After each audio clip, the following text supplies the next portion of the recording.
everybody, and welcome to my kitchen. Today we're going to do some more cooking because this is another Cheat Meal Monday. So what are we going to make? I hope you stay tuned to find out because we're going to do a little bit of some home baking.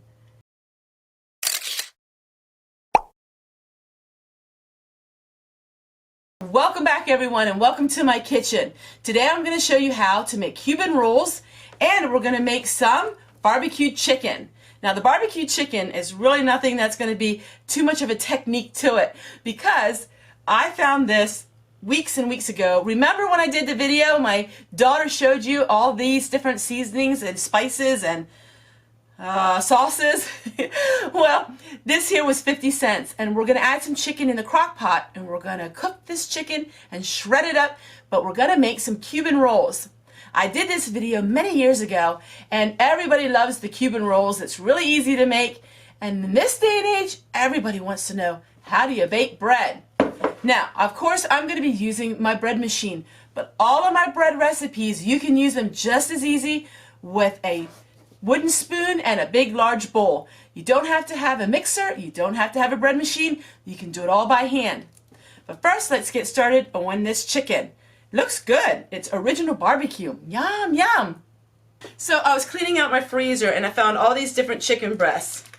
Now, some of them are vacuum sealed, some of them are regular sealed. What I'm going to do is, because they were in the freezer for a while, I am going to go ahead, I'm going to take them out of the packages and I am going to rinse all of this chicken.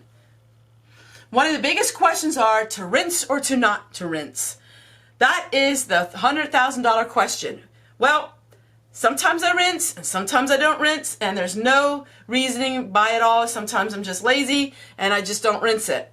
Everybody has an opinion on the rinsing of the chicken or not rinsing, but today I'm going to rinse it. So I'll get back to you in a moment, and we're going to put the crock pot together. With chicken, I'm going to use my sanitizer. I'm going to spray it all down.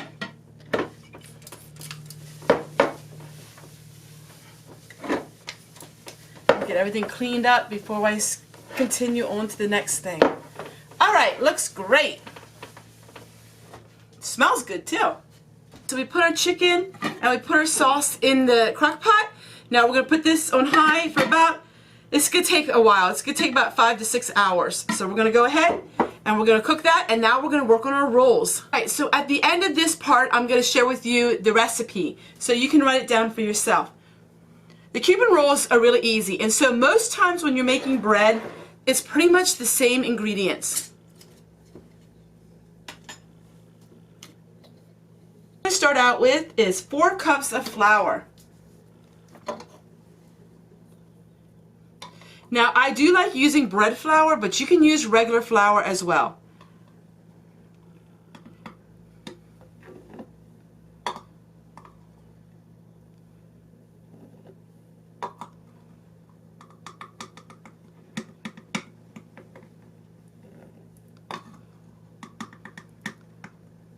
When I do my cooking, I'm not all that precise, but it always seems to work out, especially with bread. Bread, you don't have to be quite so precise. And then it calls for 4 teaspoons of sugar. Sugar is what helps your yeast rise.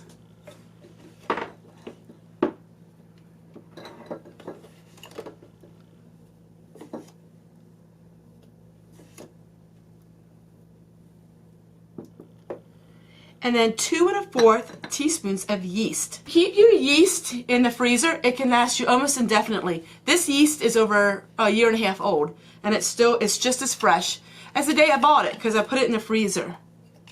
So 2 1/4, and I usually go about 2 1/2.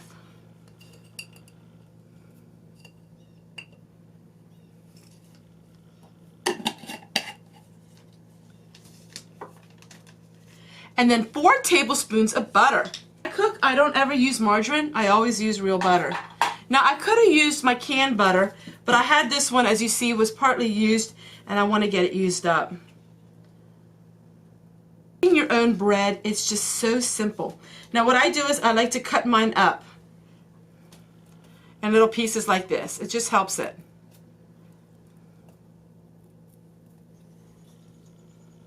And then we have 2 teaspoons of salt.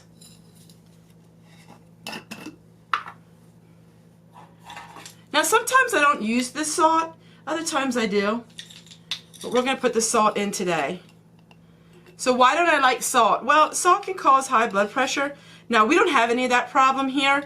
My husband and I, we don't take any medications for anything, but we do really watch our salt content. And there you go. Now we're going to add 1.5 cups of water. And I have this dry malt. This stuff is amazing, which you know I got free way back when. And what it does is it helps give you a really pretty brown crust. I don't know, it just helps it bake nice. And then I use about 1/2 teaspoon to a teaspoon of that. It doesn't take much at all. It smells good. I can't explain it, what it smells like. All right, let me read over everything and make sure I got it right.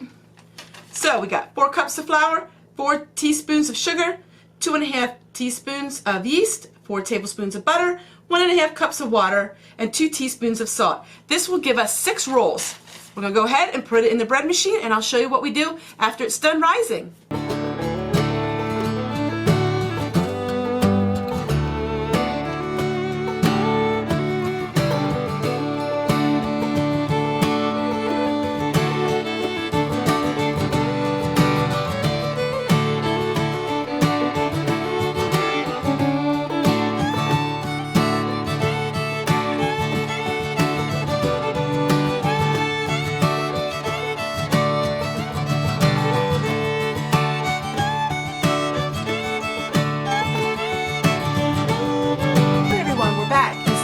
Our dough. What we're going to do is we're going to cut it into 6 different portions. So we're first going to cut it into 3.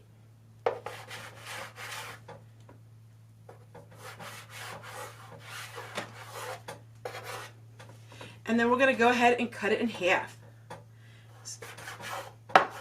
So it's 1, 2, 3, 4. Actually, we're going to cut it into 5.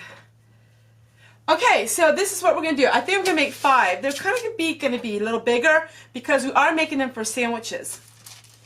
So basically what we're going to do is we're going to roll them like this. And we're going to kind of form them into what you would call a sub roll or a large hamburger roll.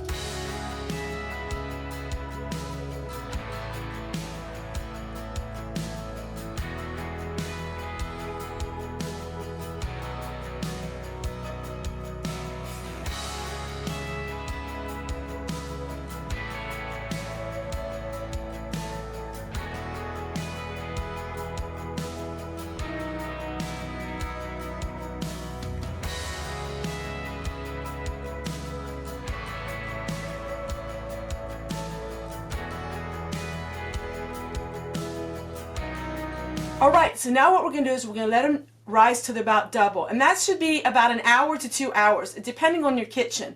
Today is a very damp and rainy day, so it's going to take a little longer for these to rise to double. If you have a really warm home or a lot of moisture and humidity, it will go really quickly.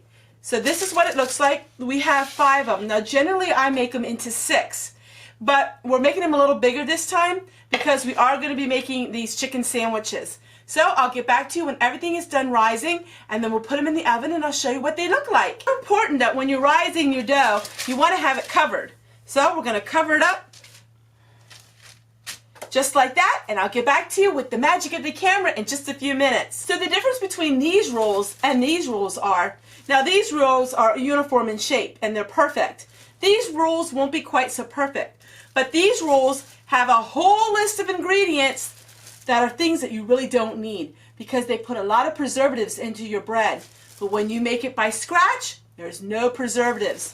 The only thing about home-baked bread is it doesn't last very long. Baked bread will generally dry out, and it also will get moldy really quickly because there's no preservatives.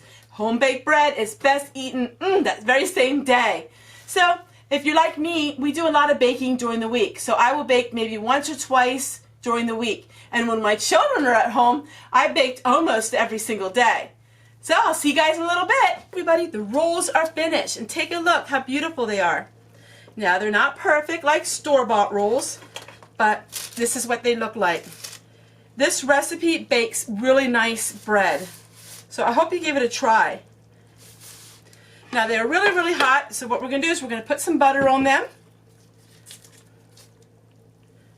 I always like butter on top of my rolls. Now you can eat these as sandwich rolls, hoagie rolls. You can have these as dinner rolls if you make them real small. But this is the Cuban recipe. And over here we have the big sub rolls. They look like sub rolls. This would make a great Italian bread as well.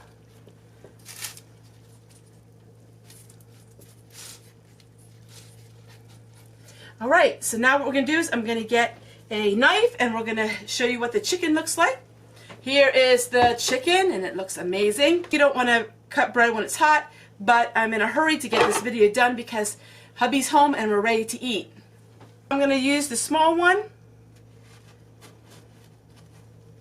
Really, really, really, really, really hot.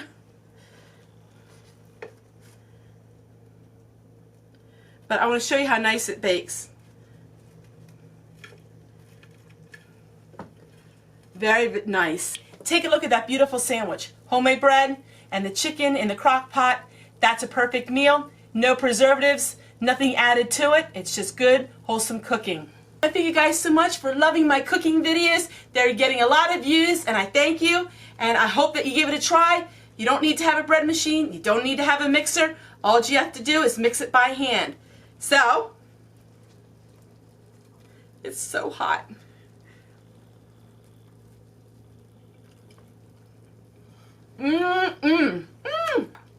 There's a perfect meal. We'll see you guys tomorrow and a big mwah! Bye everybody! I also want to give a special thank you. Thank you everyone for enjoying these videos of me cooking low budget, low cost food. It really makes my heart glad to see that so many people are viewing these kind of videos and that you're enjoying it. So stay tuned because we have a whole bunch more cooking videos coming your way. Cooking Homestead Tessie style. See you guys tomorrow and a big mwah! Bye everybody!